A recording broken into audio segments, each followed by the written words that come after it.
Bonsoir à tous, jeudi 17 octobre, bienvenue dans le journal préparé par la rédaction de TV78. Voici les titres de l'actualité locale.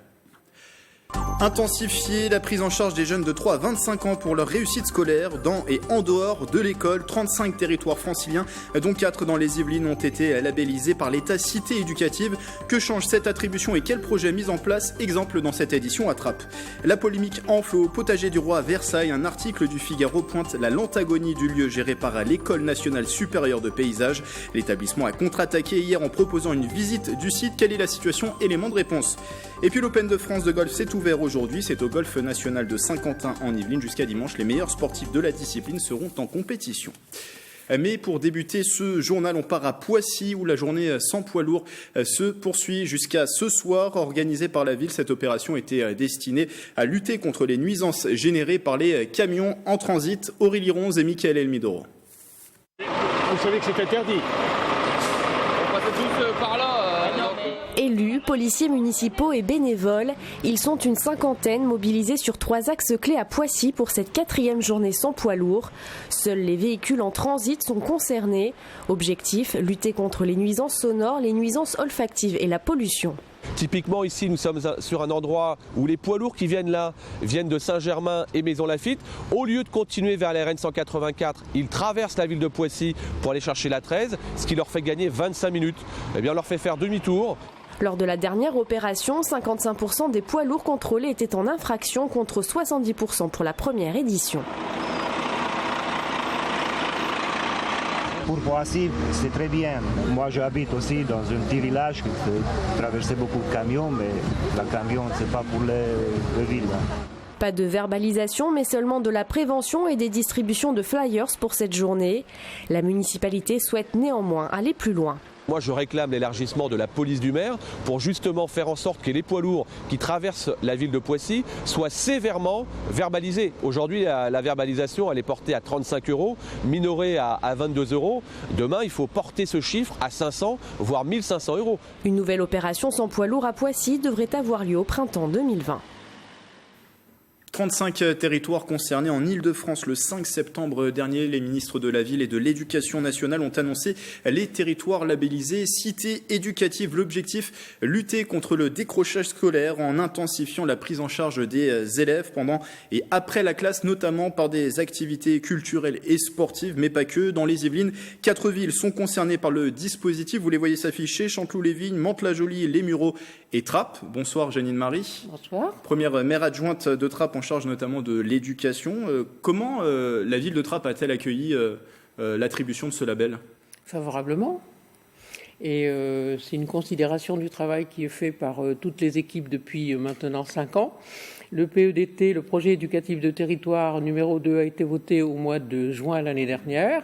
Et 9 mois après est sortie la cité éducative qui reprend très largement la philosophie du PEDT. C'est la ville de Trappes qui a fait la démarche pour... Non, pas du tout. Pour être labellisé. On n'a rien demandé.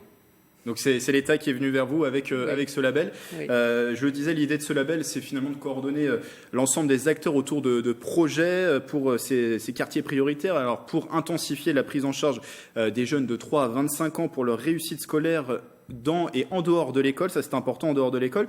Une fois qu'on a dit ça, Janine Marie, qu'est-ce que ça change concrètement d'avoir ce label? Est-ce que finalement c'est pas un dispositif en plus? Il en existe beaucoup sur l'école, sur la réussite scolaire. Alors, il en existe beaucoup sur l'école et notamment sur la ville, mais dans le cas présent et pour la ville de Trappes, comme c'est très largement inspiré du projet éducatif de territoire qui a été voté l'année dernière, pour nous ça ne change pas grand-chose. Ça élargit, au lieu de prendre que l'éducation, ça élargit à la ville en entier.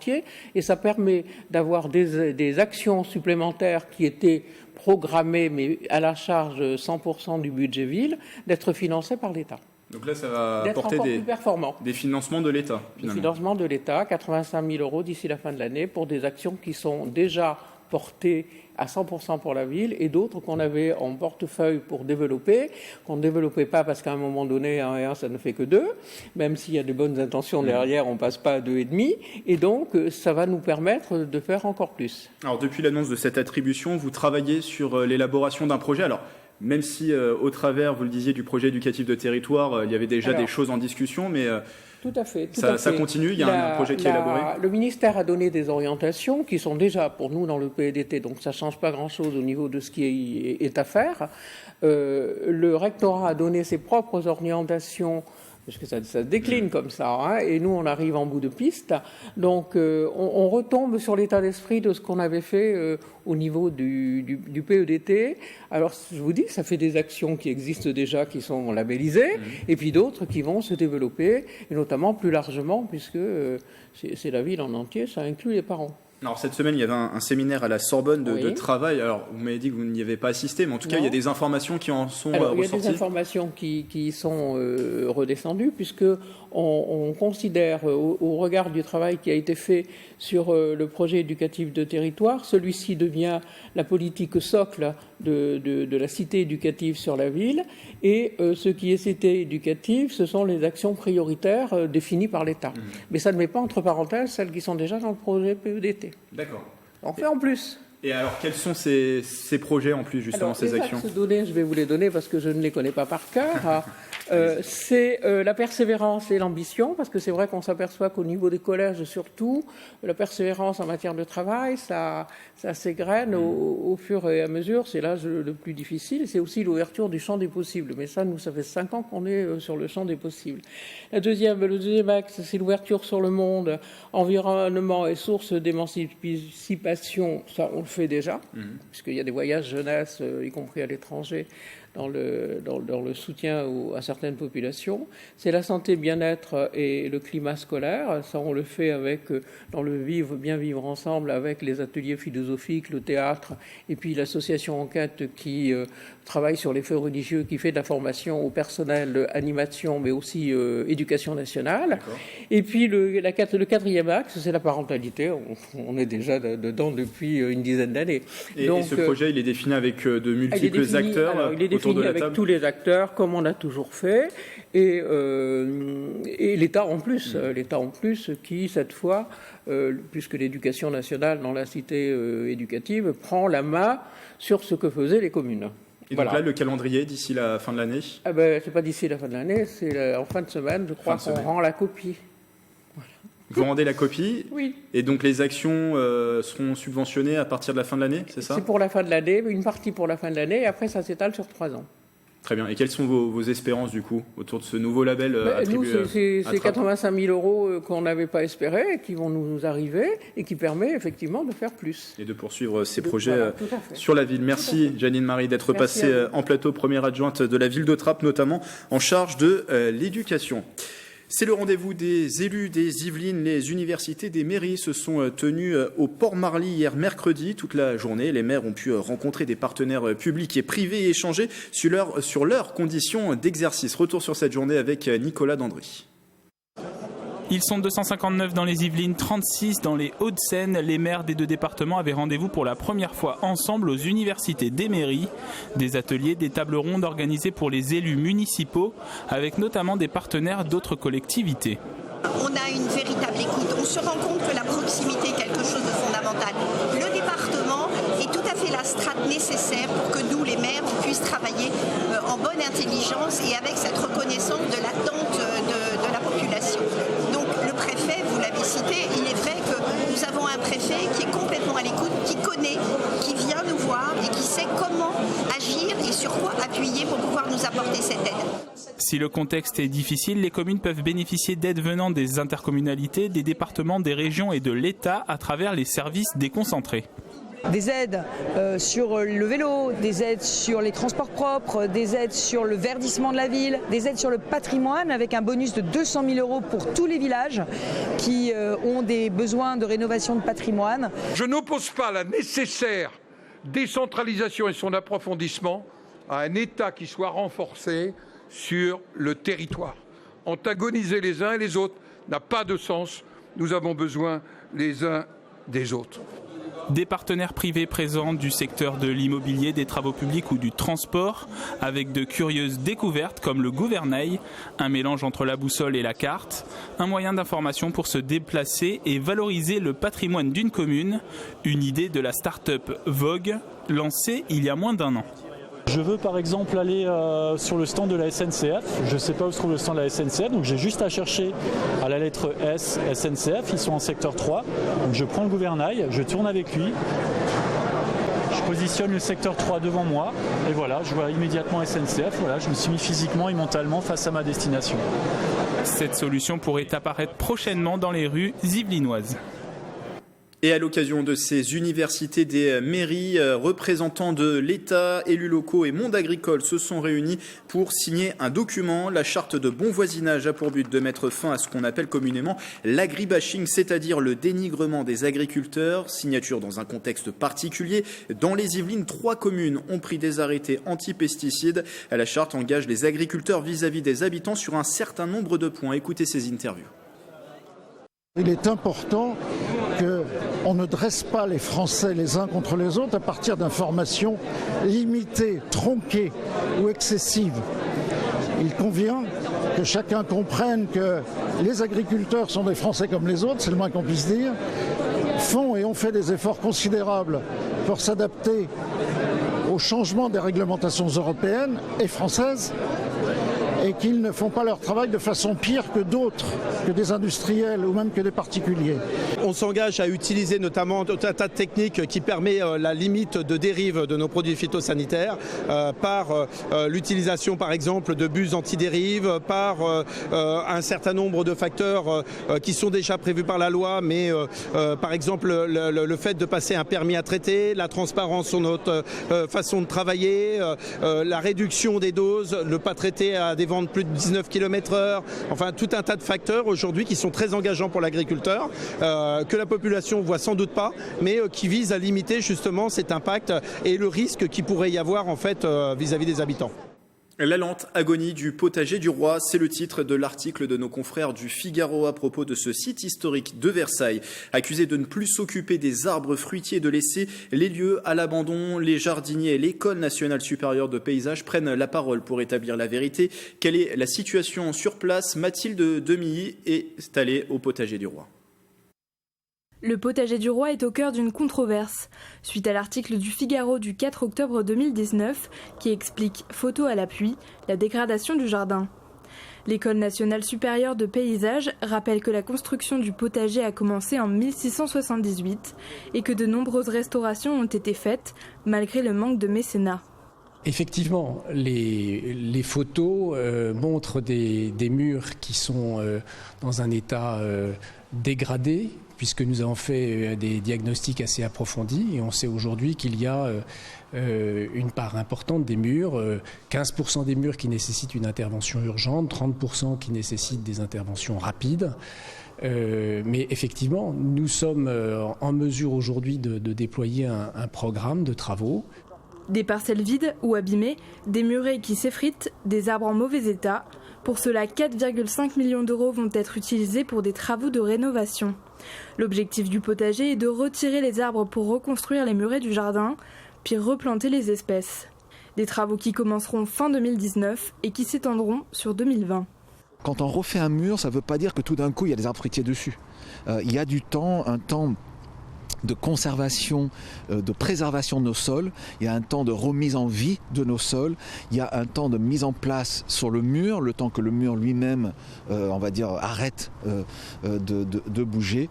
Donc il faut compter entre le moment où un mur est refait et que ce mur est beau d'un point de vue de la production, il faut compter bien 8, 9, peut-être même 10 ans. Des dégradations datant depuis la fin du 19e siècle qui s'accumulent et qui nécessitent aujourd'hui de nombreuses restaurations. Les jardiniers du potager du roi prévoient donc le renouvellement du patrimoine arboré dans les années à venir. Au Tremblay-sur-Mauldre, le centre horticole d'enseignement et de promotion a un nouveau directeur, c'est Stéphane Amiot. Bonsoir. Bonsoir. Nouveau directeur donc du CHEP. Vous venez de prendre la suite de Laurent Carl qui était en poste depuis 2014. Comment vous abordez ces nouvelles fonctions? Vous qui avez occupé auparavant un poste de directeur de CFA, c'était spécialisé dans les courses hippiques, c'est ça à Chantilly? Vous l'abordez comment du coup ce nouveau rôle? Moi je l'aborde sereinement et avec enthousiasme. Alors cette expérience justement que vous avez acquise dans l'apprentissage, parce que c'était dans le domaine de l'apprentissage dans un CFA, en quoi elle va vous servir? Comment elle va vous servir pour ce nouveau rôle? Je dirais que mon expérience que j'ai pu acquérir dans les différentes directions de centres de formation donc, permet de pouvoir reprendre le pilotage, je dirais, dès mon arrivée, le pilotage de l'établissement. Et puis donc mes connaissances dans la formation professionnelle et mon appétence pour la formation professionnelle également, donc va me permettre de pouvoir accompagner le CHEP et ses équipes dans la stratégie de développement de l'établissement. Et quelle est la stratégie justement? Quelles sont vos ambitions? Mes ambitions, c'est de faire du CHEP un acteur incontournable dans la formation initiale et continue des salariés et futurs salariés des métiers donc, de l'aménagement paysager, de l'horticulture, de l'environnement et de la forêt. Donc concrètement, pour ceux qui ne connaissent pas le CHEP, ça sert à ça le CHEP, à faire ces métiers ensuite? Ça sert à acquérir des compétences ou à développer également ces compétences, soit par l'intermédiaire de formation initiale, soit par l'intermédiaire de formation continue, dans aujourd'hui des secteurs en plein emploi. Oui, c'est les secteurs qui sont porteurs. Tout à fait, oui. Aujourd'hui, il y a en effet un grand nombre d'offres à pourvoir dans ces métiers. Et donc, quelles sont les formations que vous délivrez sur place au CHEP? On délivre différentes formations. On accueille déjà des jeunes à partir de la 4e et de la 3e, puisqu'on est donc agréé par le ministère de l'Agriculture. Donc, on a une spécificité sur ce public-là. Et ensuite, on offre des formations diplômantes, donc du CAP, du bac professionnel, également du BTS. On a aussi des certificats de spécialisation, mais des formations aussi adultes, donc des formations courtes. On peut venir jeune pour faire sa formation, on peut aussi se reconvertir et faire des formations au sein du CHEP. On peut se reconvertir, comme continuer à se spécialiser également. Donc à tout âge, nous on est en mesure de pouvoir accompagner donc les personnes dans leurs projets professionnels. Alors tout ça, ça se passe au Tremblay-sur-Mauldre, sur un campus qui fait 21 hectares. Est-ce que c'est idéal pour se former, apprendre dans ces secteurs de métiers, justement? Tout à fait, c'est idéal parce qu'on a sur place tous les équipements nécessaires pour pouvoir mettre les jeunes dans de bonnes situations d'apprentissage. On a également de nombreux partenaires locaux. On travaille donc, ce qui nous permet de faire ce qu'on appelle donc aussi des chantiers écoles, donc de pouvoir travailler et les préparer, faire des séances pédagogiques dans des situations presque quasi réelles. Donc le tout dans des conditions idéales. Comment on intègre justement le CHEP? Très simplement, en venant nous rencontrer, généralement, donc, on propose un premier entretien, un échange donc, avec le responsable de la filière, puisqu'on est quand même positionné sur 3 filières différentes, de façon à pouvoir mieux comprendre les attentes du jeune et pour pouvoir justement lui apporter un accompagnement le plus précis dans son projet professionnel. Et on retrouve toutes les informations sur le site du CHEP qui s'affiche en bas de l'écran. On retrouvera notamment un reportage prochainement sur cette filière pour les adultes, ces adultes qui viennent au CHEP pour se reconvertir. Merci Stéphane Amiot. Merci à vous. Nouveau directeur du CHEP qui est situé, je vous rappelle, à Tremblay-sur-Mauldre. Quelques images à présent du 10e triathlon de l'Espérance avec un grand H. L'événement se déroulait dimanche dernier au centre sportif Pierre de Coubertin à Montigny-le-Bretonneux en clôture de la semaine du handicap. Rendez-vous organisé par les bénévoles de Média Handicap avec l'objectif de changer les regards. 3 défis en situation de handicap étaient à relever. Défi goût les yeux bandés, basket en fauteuil et parcours fauteuil à embûche. Étaient de la partie les comédiennes Emma Smet et Esther Walding, le directeur de la rédaction de BFM TV Thierry Arnaud ou encore le MOF Gérard Thorin, Montigny-le-Bretonneux qui a profité de l'événement pour remettre au président de l'association Média Handicap, Sébastien Proyat, la médaille de la ville. Le sport, on part maintenant du côté du golf national de Saint-Quentin en Yvelines. La 103e édition de l'Open de France a débuté aujourd'hui sur les greens de l'Albatros. Le public a pu voir notamment les golfeurs français Victor Dubuisson, Alexander Lévy ou encore Victor Pérez. On attend sur place près de 20 000 personnes sur cette date automnale inhabituelle pour cet événement programmé généralement pendant l'été. Le directeur du golf national, Paul Hermitage, au micro de Patrick Jacques de Dixmude et de Mickaël Elmidoro. C'est différent parce qu'on n'est pas du tout à notre date depuis 15 ans. On a l'habitude d'avoir le dernier week-end de juin au premier week-end de juillet. Et là, on est mi-octobre. Donc ça nous change au niveau de la physionomie un peu, au niveau des vêtements par exemple. Mais franchement, il y a de quoi amuser et occuper le public qui vient. Et c'est quasiment assuré. Un Français devrait terminer dans le top 10 après cette première journée. C'est Benjamin Hébert qui enregistre pour le moment un score de -5. Pour information, le dernier Français à s'être imposé lors de l'Open de France est Thomas Levet et c'était en 2011.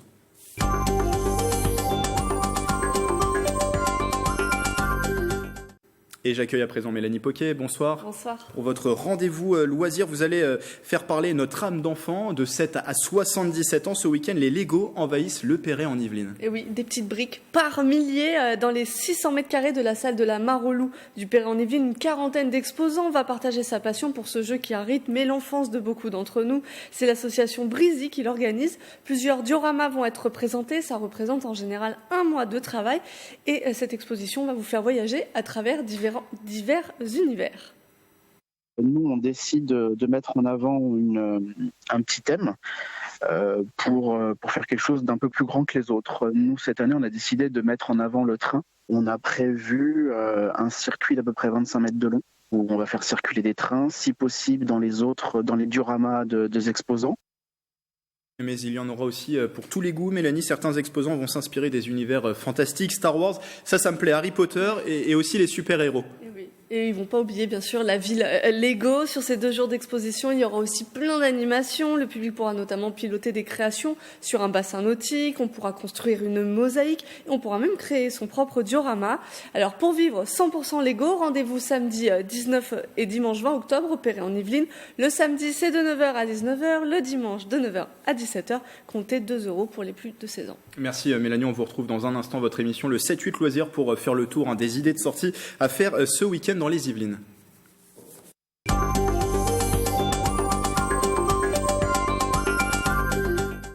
Elle est à 30 ans, la nouvelle Miss Sirène France. J'ai bien dit sirène. La plaisiroise Julie Peugeot est aussi une passionnée de cosplay, un loisir qui consiste à imiter des personnages de fiction tout en se déguisant. Le portrait est signé Michael Elmidoro. Une sirène dans les eaux yvelinoises, la plaisiroise Julie Peugeot, 30 ans, baigne dans le mermaiding depuis 1 an. Une discipline insolite qui allie natation et beauté avec un costume de femme poisson en élastane. Cette discipline requiert une préparation physique. La sportive plonge 2 fois par semaine en piscine. Le mermaiding est un sport. On nous demande des performances en apnée. En général, je suis sur 40 secondes à 1 minute 15 mon record. Vous avez des figures à faire si vous souhaitez. En effet, elles ne sont pas imposées, mais en effet, il y a des vrilles. On doit aussi également savoir poser sous l'eau, on va dire en mode très statique. En complément, Julie s'entraîne 3 fois par semaine sur terre dans une salle de sport. Ces sessions lui ont permis de se présenter au concours Miss France de la discipline, une épreuve qu'elle a remportée en juillet dernier en Bretagne face à 8 candidates. Je m'attendais pas du tout à gagner, pas du tout. J'y étais allée plutôt en mode plutôt défi personnel. Je voulais vivre aussi une expérience avec d'autres sirènes, parce que c'est pas tous les jours que l'on peut rencontrer des sirènes en France. Donc cet événement nous a permis de nous regrouper, de nous partager nos connaissances, nos savoir-faire. Un titre que la jeune sportive arbore fièrement à la piscine Salvador Allende des Clés-sous-Bois, son lieu d'entraînement depuis plusieurs mois. Ici, tout le monde est sous le charme de cette sirène d'1,65 m. Je trouve que c'est une activité un peu spéciale, mais très sympa, un peu magique, un peu comme ça. Donc, dans un premier temps, on va l'accueillir et puis après, on va essayer de faire une activité avec les gens, qui puissent nager avec elle, avec de la musique. En dehors des bassins, Julie laisse de côté sa queue de sirène pour s'adonner à son autre passion, le cosplay, un loisir qui consiste à imiter des personnages de fiction en se déguisant. Après avoir créé son premier costume en 2007, la plaisiroise est aujourd'hui professionnelle et réalise de nombreuses séances photos pour montrer ses créations à ses fans. Tous les costumes que j'ai faits, j'en ai à peu près une vingtaine là. Donc on va sur plusieurs personnages. On a la princesse Leia de Star Wars, on a Chun-Li de Street Fighter pour ceux qui jouent aux anciens jeux vidéo. J'ai sorti plusieurs costumes de Lara Croft. Son dernier costume, Cassandra, l'héroïne d'un célèbre jeu vidéo. Julie a passé plusieurs semaines l'hiver dernier à le confectionner, coût total près de 2 000 € de matériaux. Vous avez matériaux principalement mousse ici, l'étole qui est ici, je voulais qu'elle soit en permanence avec un maintien drapé comme dans le jeu vidéo. Donc celle-ci représente à peu près 50 heures de travail, ça faisait 5 jours à peu près. Prochain objectif pour Julie, créer un costume de Mia, une femme aztèque dans un jeu vidéo. La plaisiroise le présentera sur des salons en 2020. Cette information avant de vous laisser, ça a été confirmé cet après-midi. Grève reconduite chez les facteurs de Versailles. Ils se mobilisent depuis lundi pour dénoncer notamment un prochain plan de réorganisation de leurs services et aussi une mauvaise ambiance. Les facteurs de Versailles qui traitent notamment aussi les villes de Buc, Jouy-en-Josas, les loges en Josas notamment et également Vélizy. Voilà, c'est la fin de ce journal. Merci de l'avoir suivi. Demain vendredi, place au 7-8 Lebdo pour faire un retour complet sur l'actualité de la semaine dans les Yvelines. Et quant à nous, on se retrouve dès lundi en direct à 18h pour une nouvelle édition d'Information locale. Belle soirée sur TV78.